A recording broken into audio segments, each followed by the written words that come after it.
네, 이제 계속해서 성경책 쉽게 이해하기 오늘 새로운 책을 하겠습니다. 오늘은 느헤미야기를 하겠습니다. 느헤미야.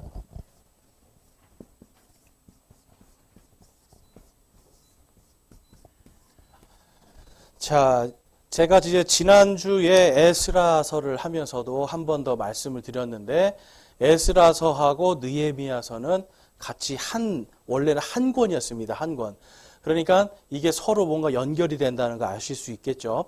그리고 이제 우리가 아셔야 되는 게 하나님이 이제 이 유대인들에게 글쓰기 하는 걸 가르쳐 주신 그것이 무엇이냐면 하나님이 먼저 이렇게 큰 그림을 한번 보여주시는 거예요.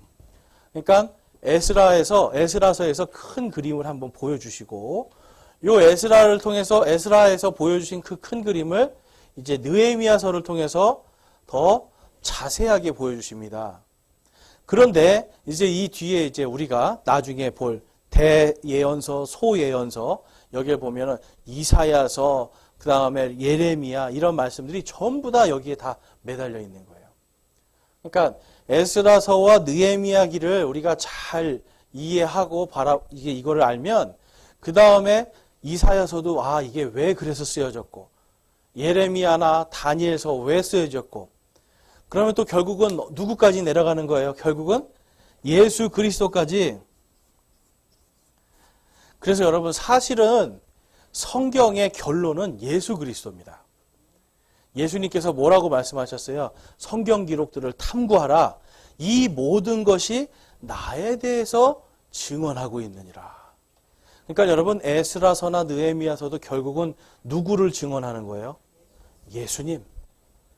창세기도 예수님, 출애굽기도 예수님, 도대체 이 예수님이 누구신가를 보여주는 책들.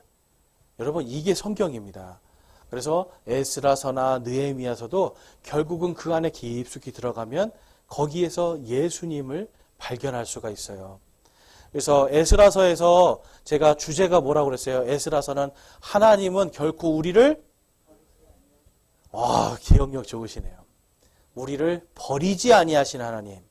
그러니까 하나님께서 구원을 한번 받은 구원에 대해서 구원을 보증하시는 분이에요. 한 번 구원하신 자들을 결코 버리지 아니하십니다. 그러면 이제 느헤미야는 뭐냐면 하나님께서 그들을 향한 긍휼이에요. 긍휼. 버리지 않겠다 하셨잖아요. 그런데 성경에 나와 있지 않아도 당시에 사람들이 거짓말하고 있었을까요? 안 하고 있었을까요? 거짓말도 다 하고 뭔가 하나님 앞에 부끄러운 짓들 다 해요. 그렇지만 하나님은 그걸 보시는 게 아니라 내가 버리지 않겠다라고 하시는 이 말씀, 그것을 성취하시기 위해서 긍휼을 베푸세요. 제가 성경에는 세 가지의 주제가 있다고 말씀드렸죠. 첫 번째는 하나님의 언약, 두 번째는 하나님의 왕국, 세 번째는 하나님의 경륜. 이게 계속 반복하니까 70이 넘으신 분들도 이렇게 정확하게 기억하시잖아요. 네. 네.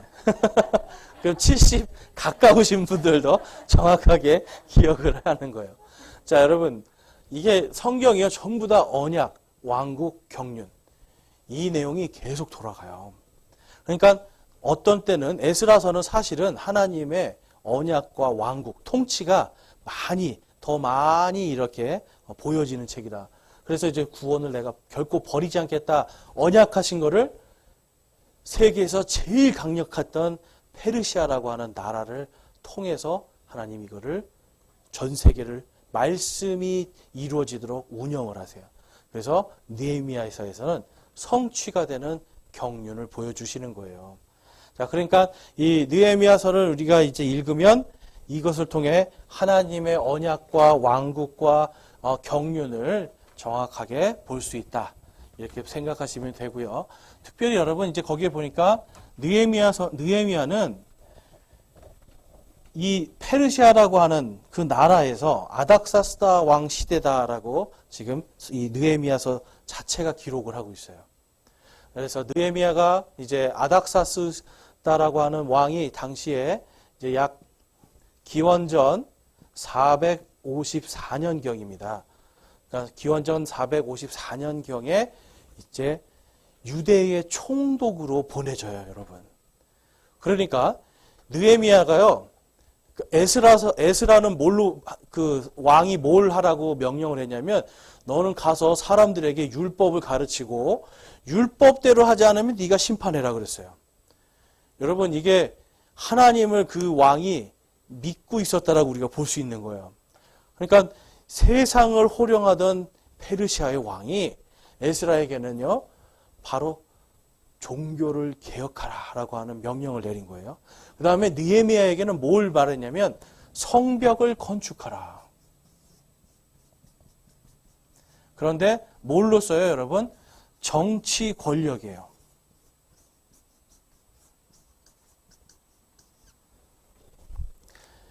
느헤미야는요, 총독으로 갑니다. 총독. 그러니까 이 사람이 얼마나 여러분 뛰어난 사람인지 아시겠죠? 더군다나 포로로 잡혀간 사람이에요. 포로로 잡혀갔는데 지금 자기네 나라를 통치하는 식민지에 거기서 총독으로 가요. 좀 이런 비유가 좀 그러겠지만 우리나라가 일본에게 이렇게 강제로 점령을 당하고 있을 때, 식민지 있을 때 만약에 한국 땅에 한국 사람이 총독으로 온다면 여러분 엄청난 일인 겁니다. 왜 그러겠어요, 여러분? 여러분, 왜 이게 엄청난 일일까요? 생각해 보셨어요? 일본 사람들 중에 오고 싶지 않은 사람이 있겠어요? 일본 사람들 중에 뛰어난 사람들이 없겠어요? 여러분, 이 느헤미야는 페르시아 사람보다 더 뛰어난 능력을 하나님께서 부어주신 거예요. 그래서 페르시아에 있을 때는 왕의 바로 옆에서 술관원으로 있었다라고 기록하고 있습니다. 여러분, 왕 옆에서 술관원은 어떤 사람일까요?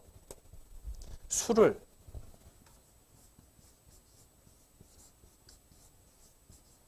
최측근이라는 거예요. 최측근. 그러니까 왕에게 술을 따라줄 때요, 여러분 거기에 독이 있는지 없는지 시험해 보는 사람이 바로 느헤미야였어요. 왕에게 음료를 갖다 주면 그 음료를 먼저 먹어보고, 느헤미야가 자 왕이시여 이 음료는 먹어도 좋습니다 하면 왕이 그걸 딱 먹는 거예요. 그러니까 얼마나 신뢰를 하는 사람이겠어요. 그러니까 하나님을 잘 믿고 하나님을 두려워하니까 느헤미야가 그러한 일을 하게 됩니다. 잠언 말씀처럼 하나님을 두려워하는 것에서 지혜와 지식이 생기는 겁니다, 여러분. 자, 그래서 느헤미야는 바로 하나님께서 이 사람을 총독으로 보내서 예루살렘 성벽을 짓는 일을 하셨어요. 그래서 여러분, 우리가 세상에서도 열심히 세상의 것들을 잘 공부하고 세상에서도 열심히 살아야 되는 이유가 이겁니다. 예전에 제가 만난 어떤 전도사님이 있는데 굉장히 성악을 잘하는 사람이었어요. 그런데 어느 날 갑자기 성악을 안 해요. 그리고 왜 성악을 안 하냐고 그랬더니 세상 거 다 소용없어요. 그러는 거예요. 세상 즐거움 다 버렸어요. 그러니까 그전에는 굉장히 잘 웃고 막 그러던 사람인데 어느 날부터는 얼굴이 시무룩한 거예요. 맨날 진지해요. 근데 왜 이렇게 웃음이 사라졌을까? 세상 즐거움 다 버렸어요. 여러분, 우리가 그게 세상 즐거움 버리라는 게 그런 거 아니잖아요. 그렇죠? 성령님 우리에게 기쁨을 주시는데, 그리고 또 세상에서 다 각자의 달란트대로 능력대로 할 수 있는 것들을 주시는데 우리가 그거를 잘 개발해서 살면 되는데, 어떤 사람들이 이거를 또 너무 극단적으로 나 세상 거 다 필요 없습니다 이래 버린단 말이에요. 그거는 사실 어떻게 보면 하나님께서 일하지 못하게 하시는 교만일 수도 있다라는 거예요. 물론 우리가 판단할 수는 없어요. 그럴 수도 있기 때문에 조심해야 된다는 건데, 느헤미야를 보니까 세상에서도 우리가 열심히 살아야 되겠구나 하는 것을 볼 수가 있습니다.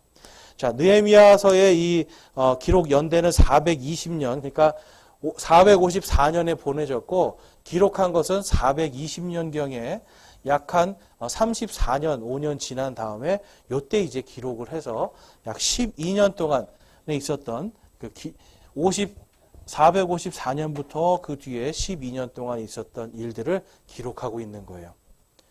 자, 그리고 중심 내용을 보면 긍휼의 하나님의 구원의 경륜과 기도의 부흥으로 시작된 예루살렘의 회복이다라고 성경이 말씀하고 있어요. 하나님은요, 여러분, 우리가 아셔야 되는 게 있어요. 예루살렘은 항상 뭘 상징을 하냐면 하나님께서 살아계시다라고 하는 것의 상징입니다. 그래서 예루살렘이라는 뜻이 무엇이냐면 teaching of peace, 그래서 평화의 가르침이에요. 가르침. 예루살렘은.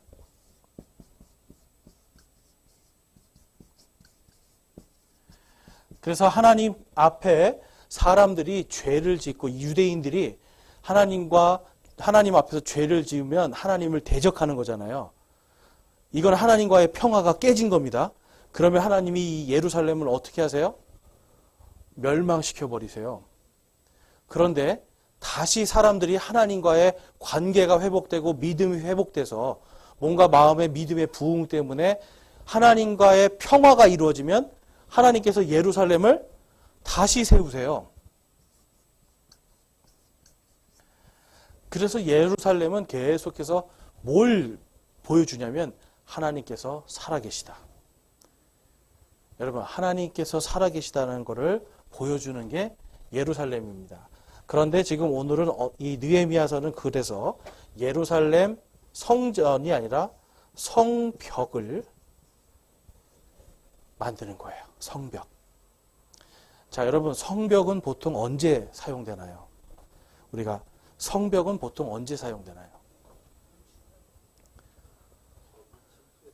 그렇죠. 성벽의 용도는 항상 방어입니다. 방어. 그렇잖아요.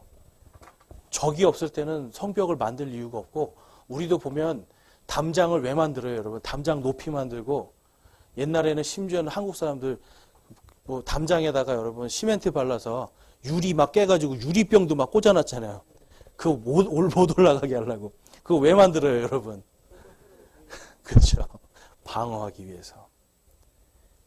우리가 이렇게 강해. 나는 이렇게 강해. 라고 하는 걸 보여주는 거예요. 그러니까 이 성벽을 만드는 걸 누가 제일 싫어했겠습니까, 여러분? 성벽 만드는 거? 그렇죠. 원수들이 미워했어요. 그래서 거기에 보면 산발랏이라고 하는 사마리아 사람들. 사마리아가 어디죠, 여러분? 사마리아는 예루살렘 위쪽에 이 당시에 이제 어떤 일이 있었냐면 그 전까지는 사마리아가 다 이스라엘 민족들이었어요. 그런데 바빌론 시대에 갑자기 바빌론 사람들이 뭘 했냐면 혼혈족들을 만들기 시작했어요. 그래서 혼혈족들을 살게 해서 사마리아는 혼혈인들의 땅이 됩니다. 그래서 예수님 당시에 사람들이 사마리아 사람들을 무시했어요. 그리고 멸시했어요. 왜 그래요? 혼혈인이라고. 우리나라에도 대표적인 혼혈인들을 모아놨던 동네가 있습니다. 거기가 어딜까요? 이태원이에요. 지금은 한자가 바뀌었어요. 근데 옛날에는 달을 이, 달을 태. 그러니까 달을 이, 그리고 이제 엄마의 태아 할 때 태아. 그래서 다른 태아들을 모여서. 그래서 이태원이 예전에는 그러니까 그 중국 사람들, 그러니까 호란 때 무슨 호란이 일어나면 중국인들하고의 혼혈이 생기잖아요. 외란이 일어나면 일본 사람들하고의 혼혈이 생기잖아요. 그러니까 이런 아이들을 이태원에 모아서 살게 하는. 그래서 왜 모은 거예요, 여러분? 멸시하고 천대하는 그런 곳이었어요. 그러니까 지금도 보면 이태원에 누가 제일 많이 살아요, 여러분? 가면 누가, 예, 외국인들. 제가 깜짝 놀란 게 저녁 6시에 이태원에서 제가 예전에 일할 때 퇴근하려고 버스 정류장에 섰는데 한국 사람 저 한 사람밖에 없어요. 그러니까 지금도 이태원은 이렇게 외국인들 동네라는 거예요. 자, 그것처럼 이 사마리아라고 하는 사람들이 그래서 예루살렘 성벽이 세워지는 것을 싫어했어요. 왜 그래요? 자기들을 멸시할 걸 알기 때문에. 그 다음에 이 주변에 암몬이라고 하는 족속들이 이걸 싫어했어요. 왜냐하면 이게 세워지면 이스라엘이 커질 거라는 걸 알기 때문에. 그래서 이러한 방해들을 뚫고 이겨서 성벽을 세우라고 하나님께서 느헤미야를 총독으로 보내는 겁니다. 여러분, 총독이라는 거는 위치를 아셔야 되는 게 군사력을 동원할 수 있는 사람이에요. 군사력을. 자기 마음대로. 그러니까 하나님께서 성벽을 세우기 위해서 왜 느헤미야를 총독으로 보내는지 우리가 알 수 있겠죠. 자, 느헤미야서 1장 5절 말씀에 보면, 근데 이 모든 것의 시작이 느헤미야의 기도를 통해서 시작된다는 걸 알 수 있습니다. 자, 느헤미야 1장 5절 말씀 같이 한번 읽어볼게요. 시작. 이르되 간청하건대 오 주 하늘의 하나님 곧 자신을 사랑하고 자신의 명령을 지키는 자들을 위해 언약을 지키시며 긍휼을 베푸시는 크고 두려우신 하나님이여. 아멘. 느헤미야가 페르시아에서 지금 이렇게 금식하면서 기도하고 있었어요. 여러분, 국가와 우리 민족을 위해서 기도해야 되는 부분이 이런 겁니다. 오 하나님이시여 긍휼을 베풀어 주십시오. 왜 긍휼을 베풀려고 그래요? 하나님 보시기에는 우리는 전부 다 죄인이기 때문에 하나님 앞에 다 두렵고 떨리는 마음으로 설 수밖에 없는 더러운 자들이기 때문에 하나님 긍휼을 좀 베풀어 주십시오. 하나님 주님을 사랑합니다. 이렇게 지금 고백하면서 느헤미야가 기도하고 있었어요. 8절에 간청하건대 전에 주께서 주의 종 모세에게 명령하신 말씀을 기억하시옵소서. 여러분, 느헤미야가 그러면 이 사람은 뭘 기억하고 있는 사람이에요? 이미. 그렇죠. 여러분, 우리가 기도할 때 느헤미야 기도를 잘 본받을 필요가 있어요. 하나님 뭐 주세요, 뭐 주세요, 뭐 주세요 하는 것도 물론 좋은데 하나님 성경 말씀에 하나님이 이것을 약속하셨잖아요. 하나님 그것을 기억하시고 제가 죄인일지라도 긍휼히 여기사 저를 하나님 도와주십시오. 저도 그 말씀을 기억하고 저도 회개하고 나갑니다. 주님 도와주십시오. 여러분, 이러한 기도가 필요한 거예요. 그래서 이르시기를 만일 너희가 죄를 지으면 내가 너희를 민족들 가운데로 널리 흩으리라. 우리 9절과 10절 같이 한번 읽겠습니다. 시작. 그러나 만일 너희가 내게로 돌아와 내 명령들을 지키고 행하면 너희 중에서 하늘 맨 끝 지역에까지 쫓겨난 자가 있을지라도 내가 거기서부터 그들을 모아 내 이름을 두려고 택한 곳으로 거기로 데려오리라 하셨나이다. 이제 이들은 주께서 주의 크신 권능과 강한 손으로 구속하신 주의 종이요 주의 백성이니이다. 아멘. 느헤미야는 하나님께 주님 모세에게 약속하신 것, 아까 제가 말씀드렸죠. 언약. 하나님 잘못하면 흩으시지만 주께로 우리가 마음을 향하고 돌이키면 저 끝에 보낸 자들까지 주님이 다 데리고 오신다고 하셨죠. 그거 주님 기억해 주세요. 주님, 그리고 이제 우리가 주님을 그렇게 믿으려고 하니까 주께서 택하신 바로 그 예루살렘으로 돌아가게 해 주십시오라고 기도를 한 거예요.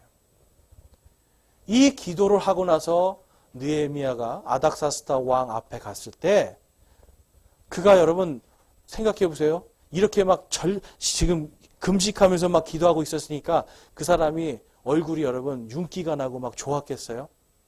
아니에요. 얼굴도 푸석푸석하고 뭔가 근심이 있어요. 근데 여러분 생각해 보세요. 까딱하면 여러분한테 독을 타줄 수 있는 사람인데 그 사람이 여러분 앞에 왔는데 얼굴이 수심이 가득하고 뭔가 핏기도 없고 여러분 그러고 있다고 생각해 보세요. 그 사람이 주는 술 먹고 싶겠어요? 그 사람이 주는 음료를 먹고 싶겠어요? 원래는 여러분 술 관원이 그렇게 가면 왕이 죽여라 그래요. 그런데 너무나 느헤미야를 사랑하니까 도대체 느헤미야야 네가 왜 그렇게 얼굴도 안 되고 이렇게 힘들어하느냐 물어봐요. 그랬더니 바로 우리 민족의 그 예루살렘 성벽이 무너지고 문들이 다 불타서 없어져 이것 때문에 제가 근심하고 있습니다. 그랬더니 어떤 일이 벌어져요?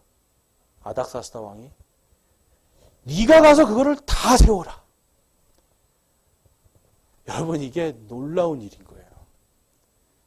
그러니까 지금 이 느헤미야가 하나님 앞에 여러분 하나님 저 좀 복 주세요. 저 좀 출세하게 해주세요. 돈 벌게 해주세요. 이것 때문에 금식하고 기도했어요. 아니면 하나님 이제 제가 정말 이 근심함으로 왕 앞에 가야 되는데 하나님의 이 성인 이 예루살렘을 회복시켜야 되는데 주님 도와주십시오라고 하는 이러한 믿음의 기도를 하고 있었어요. 그렇죠. 여러분, 금식은 이럴 때 하는 겁니다. 악한 것들을 이겨내려고 할 때. 예수님께서도 마귀를 위해서, 마귀 같은 게 제자들이 왜 우리는 도대체 이 마귀를 못 내쫓았습니까? 그럴 때 예수님께서 그 말씀하시는 거예요. 이러한 이유는 기도와 금식 외에는 아무것도 내쫓을 수 없다. 여러분, 어떤 일을 할 때 나의 복과 이런 것이 아니라 정말 하나님 앞에 금식하면서 간절히 이건 하나님이 하시지 않으면 할 수 없습니다라고 하는 이러한 간절한 기도가 있을 때 그때 우리는 악한 것들을 이기기 위한 금식도 필요하다는 거예요. 그러니까 제가 이걸 잘 말씀드려야 돼요. 어떤 분들은 계속해서 금식만 해야 된다고 생각하시는데 여러분, 금식은 계속 아무 때나 하는 게 아닙니다. 그러니까 하나님 앞에 우리가 간절히 정말 악한 것들을 이겨내려고 할 때 하는 것이 기도다라고 성경이 말씀해요. 그래서 이제 이러한 배경 속에서 느헤미야기가 1장부터 시작이 되는데요. 거기 보니까 1장에는 무슨 내용이 있다라고 기록이 되어 있습니까? 제가 아까 말씀드린 것처럼 이제 그렇죠. 이제 성벽을 재건하는 역사. 그게 이제 1장에서 6장까지 이야기예요. 그다음에 7장에서 13장까지는 이제 말씀을 통한 느헤미야가 에스라를 시키는 거예요.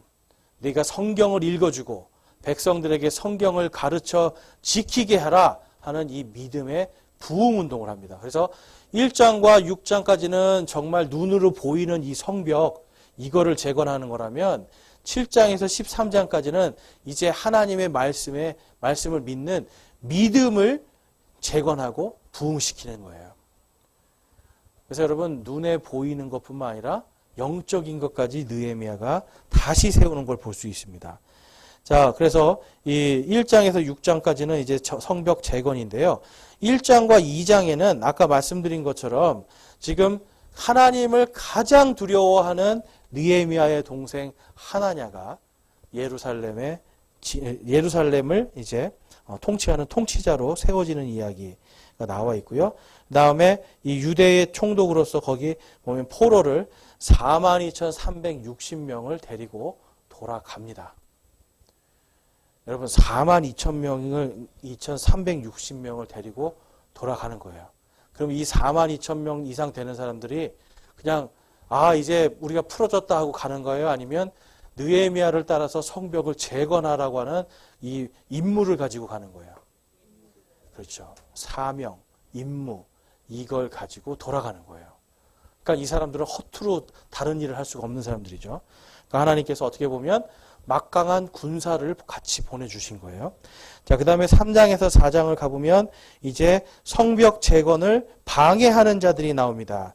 거기 보니까 이 사마리아의 산발랏, 도비야, 그 다음에 아라비아 사람들, 아스돗 사람들, 이런 사람들이 강력하게 반대하고 공격하는 이야기가 나와요. 아까 제가 성벽은 뭐 할 때 쓰는 거라고 말씀드렸어요? 성벽은? 그렇죠. 방어. 그런데 성벽이 아직 없단 말이에요. 그럼 이 사람들이 공격해 들어오면 어떻게 됩니까? 그냥 쫄데가 없이 또 죽임 당해요. 그러니까 어떤 일을 해요, 이제? 느헤미야가. 자, 이제 싸울 수 있는 남자들은 창이나 칼이나 활을 가지고 이제는 너희들이 그거를 가지고 일을 하라는 거예요. 그러니까 일하다가 적군이 쳐들어오면 내려놓고 바로 싸울 수 있도록. 그러니까 여러분, 이 공사가 얼마나 힘들었는지 아시겠죠? 네, 그냥 맨몸으로 해도 힘든 공사를 지금 칼을 차고 해야 되는 거예요. 전쟁 준비를 하면서. 누군가는 또 옆에서 계속 보초를 서야 되고, 그러니까 쉴 틈이 없는 거예요. 쉴 때는 보초 서고, 일할 때는 칼 차고 일하고. 그러니까 굉장히 힘들었는데, 거기에 보면, 성경에 보면 불평불만하는 자들이 나오지 않습니다. 이게 제가 참 보면서, 불평불만할 수 있을 텐데 불평불만하는 자가 없구나. 다들 믿음으로 하나가 된 거예요. 그 다음에 5장에 가보니까 이제 어떤 일이 나오냐면 당시에 바빌론이나 페르시아로 이제 페르시아 이쪽에서 포로 생활했던 사람들은 하나님이 절박한 거예요. 그러니까 하나님의 말씀대로 봐서 살면은 모세에게 말씀하신 것처럼 우리가 다시 예루살렘 돌아갈 수 있다. 이걸 믿으니까 절박했어요. 그런데 막상 예루살렘에 남아있던 사람들은 어떨까요? 이 사람들은 절박할까요? 절박하지 않을까요? 절박하지 않았어요. 그래서 가난한 자들에게 하나님께서 돈을 꿔주려면 꿔주는데 율법에 이자를 받지 말아라고 그랬어요. 그런데 봤더니 이자 놀이를 하고 있었던 거예요. 느헤미야가 이걸 보고 지금 하나님께서 간신히 지금 우리가 이제 성벽 막 세울 수 있도록 해주셨는데 지금 아직도 거기에 살고 있는 사람들이 하나님을 아직도 하나님의 말씀에 갈급하지 않고 그냥 하나님께서 뭐 세워주시는가 보다 하고 그냥 아니란 마음으로 있으니까 그 모든 것을 다 개혁시켜버립니다. 중단시켜요. 근데 여러분 이것이 느헤미야가 만약에 권력이 없었다면 할 수가 없는 거죠. 생각해 보세요, 여러분. 여러분들이 돈 이자를 1,000만 원을 누굴 꿔주는데 매월 100만 원씩 만약에 이자가 들어와요. 이거 포기하실 수 있겠어요? 예? 이거 포기하실 수 있겠어요? 어지간해서 포기 못해요, 사람은요. 단돈 10만 원이 들어와도 그 돈이 어딘데라고 1년이면 얼만데라고 생각을 하는 거예요. 그러니까 그걸 포기 못하는데 느헤미야가 강력하게 정치 권력으로 니네 하지 마 하니까 그냥 딱 끝나버린 겁니다. 그러니까 하나님이 왜 느헤미야에게 총독의 권위를 주신지 아시겠죠? 그래서 하나님께서는요 나쁜 권력도 세우지만 선한 권력도 세우세요. 이걸 통해서 그분의 백성들이 깨닫고 돌이킬 수 있게 하시는 그래서 모든 것이 합력하여 선을 이루시는 하나님임을 볼 수 있습니다. 이게 바로 하나님의 긍휼이에요, 여러분. 여러분 우리가 성경 말씀은 잘 외워요. 모든 것이 합력하여 선을 이룰지니라. 그런데 가만히 한번 잘 생각해 보세요. 내가 과연 그런 긍휼을 받을 만한 사람인가? 여러분 모든 것이 합력해서 나에게 선을 이루신대요, 하나님이. 근데 내가 과연 그 선을 받을 만큼 선한가? 우리는 선한 사람이 아무도 없잖아요. 그런데 하나님께서 말씀하신 언약 때문에 긍휼하심으로 그것을 해주시는 거예요. 그러니까 작은 거 하나라도 받으면 우리가 감사합니까? 감사하지 않습니까? 이게 믿는 사람의 기본 자세예요. 이게 하나님이 이거 나 같은 사람 어떻게 나 같은 죄인을 이렇게 긍휼히 여기셔서 이걸 주셨을까? 이건 여러분 쌀 한 봉지가 어디서 들어와도 이거는 진짜 감사해야 되는 거예요. 뭔가 단돈 몇백 원이 들어와도 이거는 감사해야 돼요. 어떻게 하나님이 나 같은 자에게 이런 긍휼을 베푸실까? 그래서 주신 것에 만족하고 감사하면 하나님께서 뭐라고 말씀해요? 성경에서 보니까 네? 채우고 흔들어서 넘치게 해서 너희에게 주시겠다고 약속해요. 그러니까 여러분 우리 안에서 우리가 긍휼의 하나님, 은혜의 하나님을 자꾸 묵상하면서 하나님 어떻게 저 같은 자를 이렇게 사랑하십니까? 라고 하는 이러한 고백이 계속 나오면 이게 믿음의 부흥이 일어나는 거예요, 여러분. 믿음의 재건이 일어나는 거예요. 그래서 하나님은 이 느헤미야를 통해서 그것을 이루시고 느헤미야가 이래요. 내가 너네를 못하게 했으니까 나도 받지 않겠다. 세금을 100분의 1을 받았어요. 당시에. 그러니까 만약에 밀을 100kg을 내가 수확을 했으면 1kg은 무조건 총독에게 바쳐야 되는 거예요. 양도 100마리를 얻었으면 무조건 한 마리는 총독에게 바쳐야 되는 거예요. 그러니까 여러분 이 느헤미야가 그러는 거예요. 너네도 하지 말고 나도 그거 안 받겠다. 그래서 몇 년 동안 안 받았다고 기록되어 있어요? 12년 동안. 그러니까 느헤미야가 사실은 다시 돌아갈 때까지 안 받았습니다. 나 월급 없이 그냥 할 거야.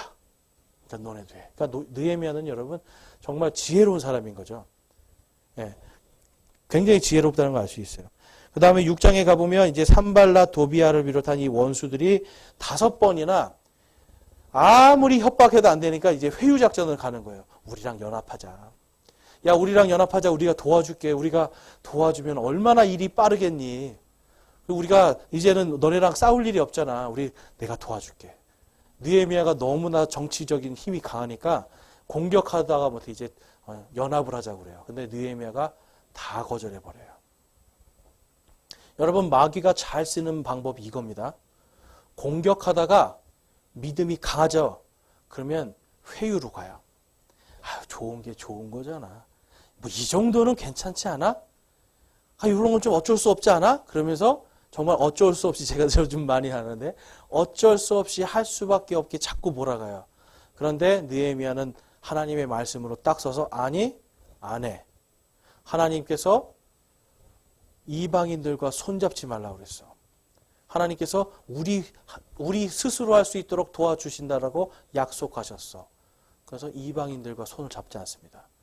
신약 성경에 보니까 그리스도와 벨리알이 어찌 한 멍에를 메리오라는 말씀이 있어요. 신약 시대에 처음에 교회가 세워질 때 그런 일이 있었던 거예요. 아니, 우리는 말씀대로 해야 돼 하는 사람도 있었고요. 어떤 사람들은 그래도 좀 사람이 사랑을 해야지.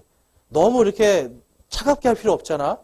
적당히. 그리고 그냥 예수 믿고 구원만 받으면 되지. 그냥 뭐 이렇게 다 하나님의 말씀대로 다 해야 돼? 하는 이러한 사람들이 있었던 거예요.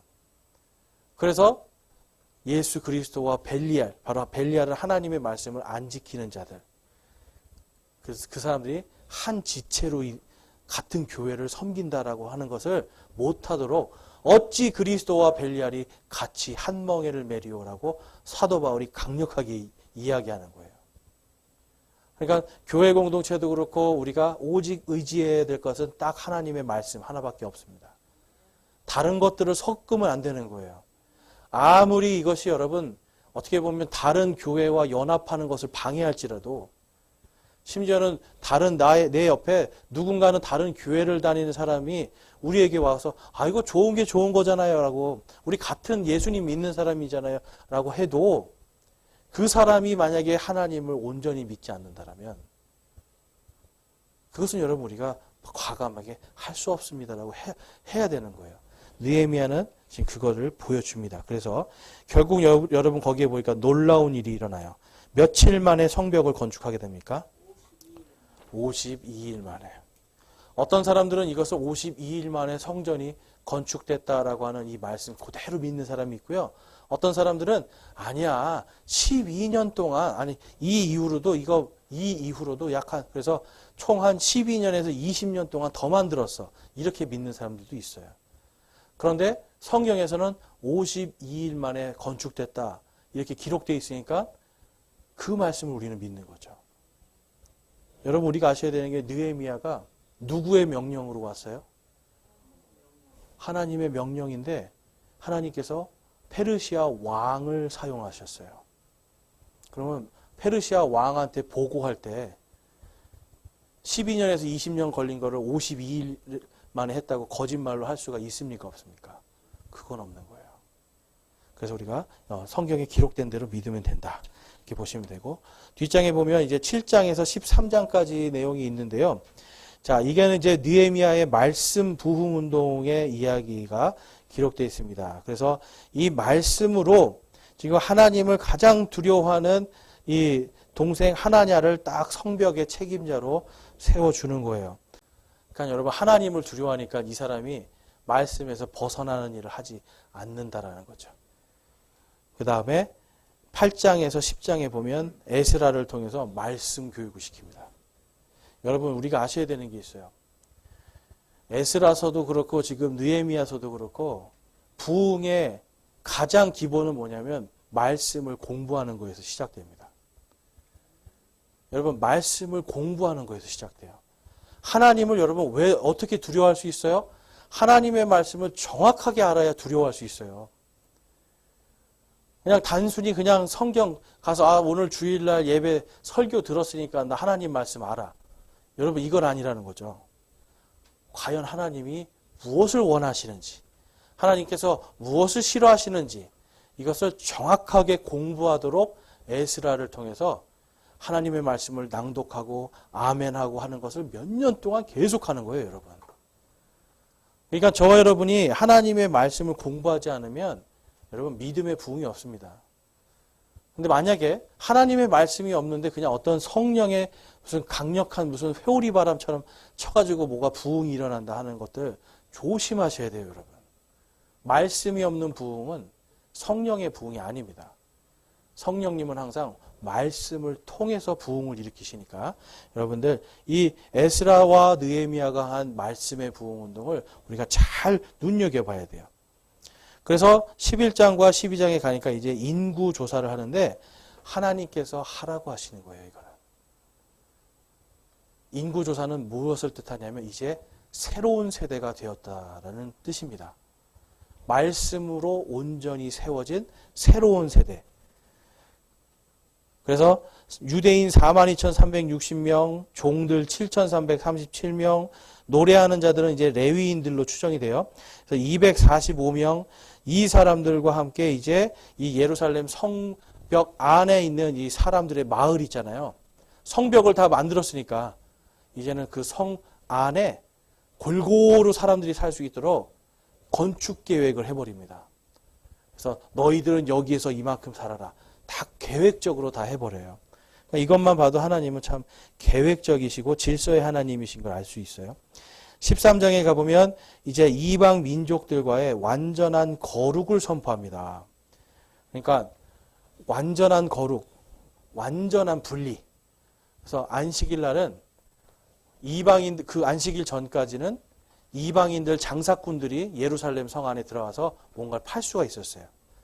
그런데 안식일 날은 어떻게 됐어요? 보니까 성벽을 다 닫아버려요. 문을. 아무도 못 들어가요. 그러니까 그 안에 있는 이방인들도 다 나가는 거죠. 오직 하나님의 백성들만 다 거기에서 하나님을 찬양할 수 있고 하나님만 바라볼 수 있는 안식일을 지키게 합니다. 그리고 레위인과 이 제사장 집안에 있는 이방인 배우자들을 다 내쫓아요. 하나님께서 분명히 말씀하셨거든요. 레위인들 너네는 결코 다른 민족이랑 결혼하지 말아라. 제사장들 결코 다른 민족이랑 결혼하지 말아라. 너희들은 내가 거룩하게 구별한 특별한 민족이니까 너희들은 나만 바라보고 너희 민족들, 너희 형제들 가운데서 반드시 아내와 남편을 취하라 그랬는데 이 사람들이 그것을 못한 거예요. 그래서 하나님께 이 느헤미야가 그것마저도 하나님 용서해 주십시오. 우리가 이런 잘못을 했습니다. 긍휼히 여겨 주십시오. 그 대신 저희가 회개하는 마음으로 우리의 배우자들을 다 돌려보내겠습니다. 그러니까 여러분 회개에는 항상 회개에 따른 행동도 반드시 있어야 돼요. 그러니까 이걸 하려면 하나님의 말씀을 잘 알아야 되겠죠. 하나님의 말씀을 우리가 잘 알아야 됩니다. 그래서 이 유대인들은 제사장과 레위인들뿐만 아니라 모든 백성들이 이제 13장에 가서는 다 완전히 이제 부흥이 이루어지는 거예요. 그러니까 여러분, 저와 여러분이 아셔야 되는 게요. 부흥은 어떤 특별한 한 사람, 어떤 한 집단만을 위한 부흥이 아닙니다. 하나님께서는 그분의 모든 백성들이 또한 모든 지체들이, 교회로 치면 모든 지체들이 하나님의 말씀으로 완전히 거듭나고 새로워지기를 원하시는 거예요. 그러니까 완전히 거듭나고 새로워지기 전까지는 사실은 여기 말씀에서 보면 완전히 거듭나고 새로워진 다음에 하나님이 인구조사라고 했잖아요. 그 전에는 숫자 인구조사는 아무 의미가 없는 거예요. 그러니까 교회가 사람이 우리는 100명이에요. 우리는 1000명이에요. 우리는 10,000명이에요. 여러분 이거를 자랑할 게 아무것도 없어요. 우리는.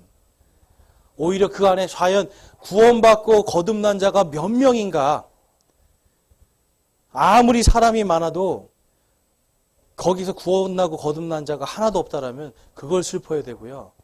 그 중에 단 몇 명이라도 구원받고 거듭난 자가 반드시 있다라면 우리는 그 사람들을 귀하게 여기고 하나님께 주님 그래도 이 2사람은, 이 3사람은, 이 10사람은, 이 50명은 우리가 지켰나이다.